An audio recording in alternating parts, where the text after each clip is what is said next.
তুমি হিন্দু না মুসলমান? মুসলমান। তোমার কটা কথা বলে দিয়ে যাবো, রাগ করলা? সামাজিক যোগাযোগ মাধ্যমে ব্যাপকভাবে সাড়া ফেলেছে ট্রেন্ড হিসেবে রাগ করলার সংলাপটি।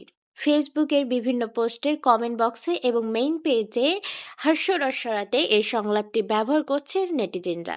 মামা তোমার নামটা কি? রাকিব হাসান। তুমি হিন্দু না মুসলমান? এই ট্রেন্ডের মূল উৎস হলো এক রাস্তায় এক ভাগ্যগণককে দেখা যায় এক যুবকের ভাগ্য গণনা করতে। অবলীলায় উচ্চারিত ভাগ্যগণকের মুখ থেকে রাগ করলা শব্দটির বাচনভঙ্গিতার কারণে খুব দ্রুত নেটিজেনদের মাঝখানে ছড়িয়ে পড়ে। ইমন ভাই, আপনি তো সবার হাত দেখেন, আজকে আমি আপনার হাত দেখবো, রাগ করবেন না। বর্তমানে এটি হয়ে গেছে নেটিজেনদের কাছে হাস্যরসিকতার ট্রেন্ড।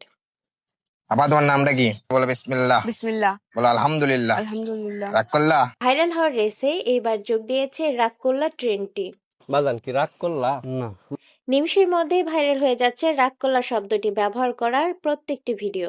তুমি যে আমার কাছে আইছো, বিশ্বাস করে আইছো? হ্যাঁ বিশ্বাস হবে? হ্যাঁ। তোমার নাম